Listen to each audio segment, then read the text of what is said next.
Jesus Christ is risen. He is risen indeed. This Easter morning, I'm going to play Jesus Christ is Risen. Jesus Christ is risen today. A wonderful, wonderful hymn. And of course, Jesus Christ is risen today, meaning that the tomb is now empty. However, what's people's images of Easter today? Well, I've got my little chick bag, which I use in church at Easter and also at the primary school. And do you know what? It's all right if people think of Easter as little chicks or little bunnies. In fact, I've got one of the Maltesers, what was in one of the eggs I'm about to use. It's a bunny Malteser bar. So, chicks and bunnies, you know, I've no issue with it.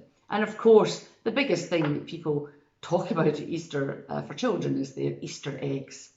So, I've got a little, well, it's not a little one, it's quite a big Easter egg here to demonstrate the empty tomb for you. So here we are now. I've not tried this. We did it a few years ago in church, but I'm hoping it will work. So I'm going to try and cut off the top of the hollow egg. Yeah. Oh, yeah. It's moving, but maybe this wasn't such a good idea to do. Oh, there we go. Ah, it's come off. I thought maybe this wasn't a good idea to do when I'm recording. So I'm not too sure if you can see that. So that's the top of the egg. There we go. So empty. It's hollow and empty. And the reason I want to demonstrate this is because I now have lots of other bits of chocolate with me. Caramel nibbles. Love caramel nibbles. So I'm going to be putting these into, I'm going to hear that rattling, sorry. I'm just going to pour these in. Oh, lovely. Oh, yeah, lots of space. Smarties. Well, lots of colour, isn't there? Lots of different colours in Smarties. So we'll pop them in as well. Okay. Should have said about the caramel nibbles. Of course, smooth, silky chocolate, and on the inside that gooey caramel. Maltesers, well, they're round and inside they're crunchy, aren't they? So that's a different texture and a different flavour again. So in they go as well. Just ordinary plain buttons. We'll put them in. So that's them cut. There we go. What else do we? Oh, we've got Rolo. Rolo, different shapes, and a little bit up, a little bit down, and again a soft centre in the middle. Oh, we're getting a bit full here. Oh, deckers, double deckers, dinky double deckers they call them. Well, that's really a mixture, isn't it, of chocolate, nougat, crispies, caramel. So we'll put them in as well. Oh, yeah. Oh, we're getting really full now. And then we have, what one will we go for?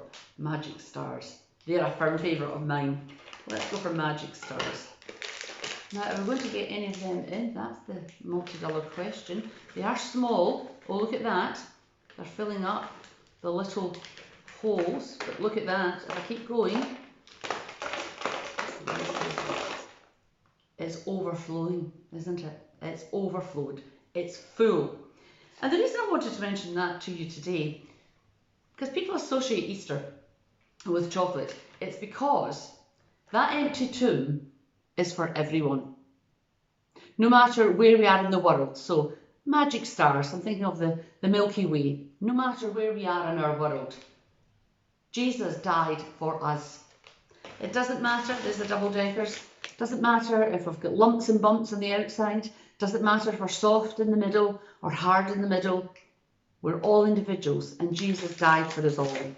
Smarties, it doesn't matter what colour our skin is, not at all. It doesn't matter our skin colour, doesn't matter our gender, doesn't matter our race, anything. Jesus died for us all. So this hollow egg, there you go again, the Maltesers, they're round, different shape, crunchy in the middle. We've got soft centres with the caramel. It's abundant and it's overflowing because Jesus died for everyone.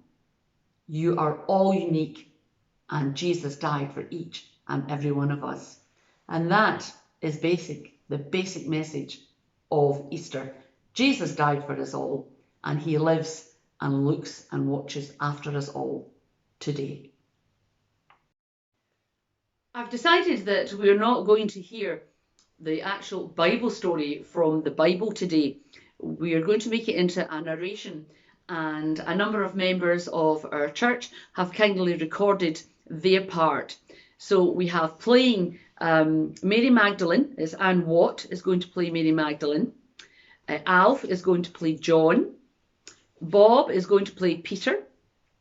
Margaret Miles will play the angel. The Mary Magdalene again, which is Anne Watt.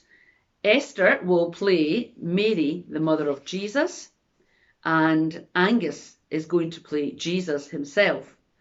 And then at the end of it, you'll have myself as your narrator. My name is Mary Magdalene. It was still dark when I got there. He was dead. I knew that, but I still wanted to be near him. It had been a horrible death, hard, so hard to watch, but we were there for him, his mother, his aunt, me and another Mary, and John the disciple that he loved. We had heard him say it, "It is finished," and then he was dead.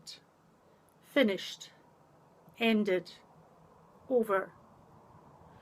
As the sun rose, I saw that the stone was no longer in front of the tomb, and I ran. I ran to find Mary, his mother, who was staying with John, and Peter was there too, and I told him that his body wasn't there. I am John. We left Mary Magdalene talking to Jesus' mother, and we got up and we ran. Most of the time we were running together. I got there first. It was as Mary Magdalene had said, the stone had been rolled away. I could see the linen wrappings lying there. I could smell spices that had been wrapped in the clothes. Still catching my breath, I waited for Peter. I didn't want to go into the tomb without him. I am Peter. She told us, out of breath from running, she told us, and we had to see for ourselves. John ran faster than me. He was fitter, younger, and he got there first, and he stood outside the tomb looking but not going in.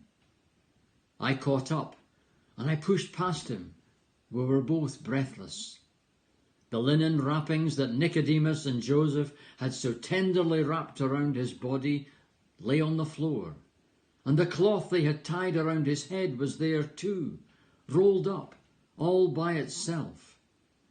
John came in and stood beside me. He looked stunned, the way he looked sometimes when Jesus was explaining something to him. What could we do? Neither of us knew what was happening. We came out of the cave and we went home.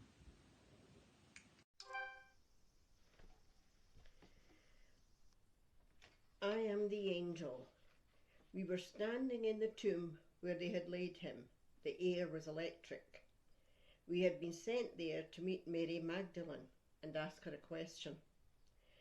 She was still outside the tomb crying, but we knew she would look in again soon and see us, and she did. And we asked her, "Woman, why are you crying?" And she told us, "They have taken the body of Jesus, my rabbi, away, and I don't know where they have put him." We knew what had happened, but we could not tell her, and still crying, she went out into the garden.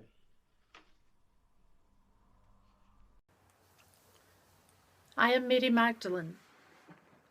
I'd come back. I knew John and Peter were away ahead of me, and by the time I reached the garden, they'd gone again. I was alone. I thought I'd have no tears left, but I was still weeping. When I looked again into the tomb, I could see two angels, and they asked me why I was still crying. They were angels, God's messengers. Surely they knew why I was crying. I walked away from the tomb and heard someone ask a question. It was a man. He had his back to me, and he asked me who I was looking for.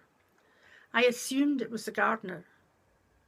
I asked him if he had moved Jesus' body, and he turned round and he said my name, Mary, And I knew he was alive. It wasn't the gardener, it was Jesus. I wanted to hug him forever and ever, to feel his strength, his love, his kindness, to never let him go. But he told me to go and find Peter and John and tell them what had happened, and I did. But I told Mary what had happened first, for she was his mother. I am Mary, the mother of Jesus. Jesus, Jesus. Mary told me that your body had disappeared, and then she went back to the garden. Wasn't it enough that I had to watch you die so publicly? And now, for someone to desecrate your tomb.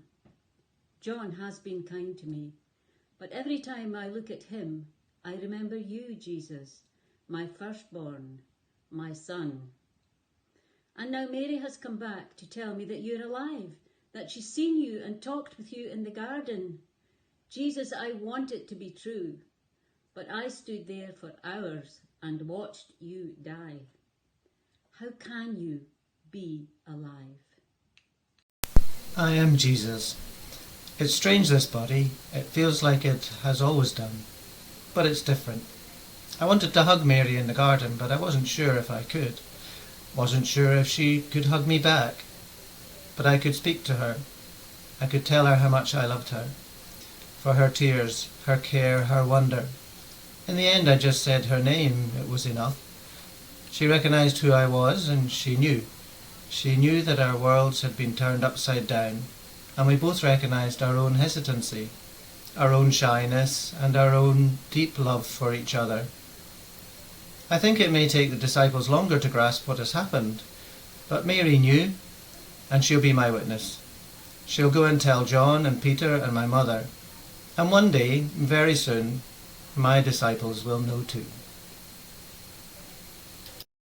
I'm the narrator. Mary Magdalene wondered.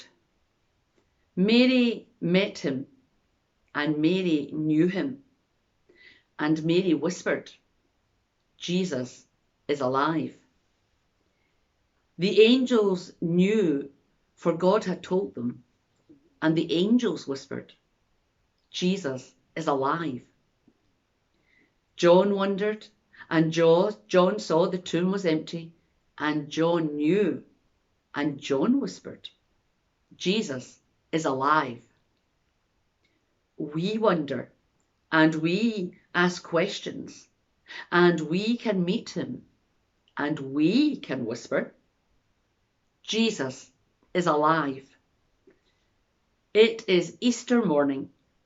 Forget the whispering. Feel like shouting. Okay, let's do it. On the count of 3, take a deep breath and say, Jesus is alive. 1, 2, 3. Jesus is alive! Today's reflection is really based around one of the hymns in the hymn book, and it's based around the hymn, God has made laughter. So I'm going to repeat the words of the hymn so you know where it's coming from before I move on to the reflection. God has made laughter, laughter for me. God has made laughter, laughter for me.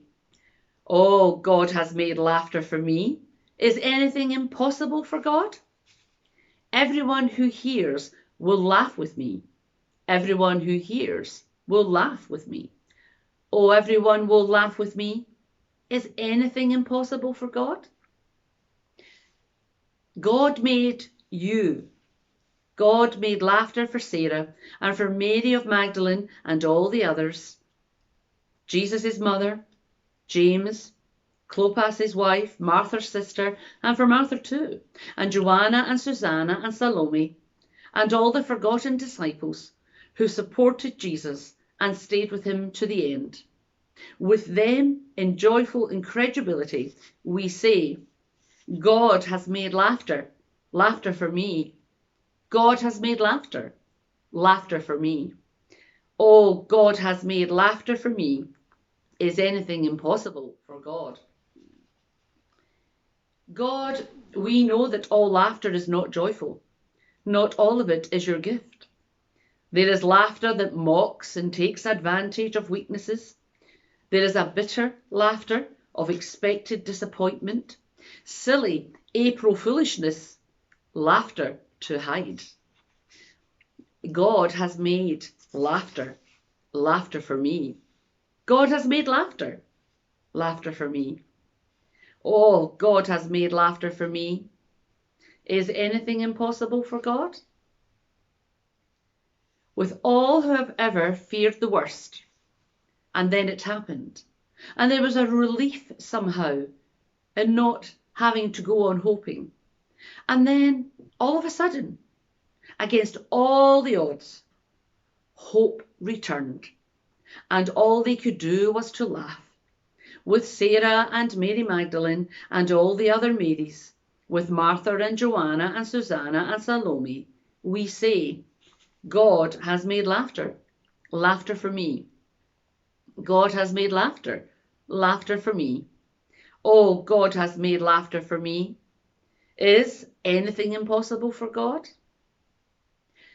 And if that time has not yet come for us, and grief is still raw, and hope a distant dream, if we have forgotten what it feels like to laugh of pure joy, then we listen to the stories of Sarah and Mary Magdalene and all the other Marys, of Martha and Joanna and Susanna and Salome, and take comfort from their song. God has made laughter for me. God has made laughter for me. Oh, God has made laughter for me. Is anything impossible for God? Pain sharing, grief bearing, hope restoring, laughter making God. You have made laughter for us, and you will do so again. Thank you. Let us pray. God of new life and hope, of forgiveness and restoration and new beginnings, we meet on this umpteenth Easter morning to celebrate the astonishing good news that Jesus, whom everyone thought to be dead and gone, is alive and with us still. That the one whom everyone thought had been defeated has defeated death itself. It cannot be for us as it was for his disciples on that first Easter morning. We know too much that they did not, have lived through too much that they had not, but we understand their confusion and fear. The first response to an empty tomb is not joy, but grief and anger. That has the ring of truth to it. Our response too to things not being as we think they should be is to run around in circles looking for answers and then for a safe place to hide. That also rings true. Loving God, we come to worship this Easter morning with no slick prescription for how we should be feeling, but exactly as we are. Sad, tired, fearful, confused, with dawning hope and promise and fleeting glimpses of joy. We come as we are and trust against all the odds that you will come and find us here. Amen. Thine be the glory.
And from Hippie and myself, we wish you all a very happy Easter. I wish you every blessing on this Easter day, and I hope your lives are filled with the light and hope that Easter Day brings to people of faith, and the word that we can spread out and about in the world around us, spreading God's word and Jesus' actions to all we meet. God bless everyone.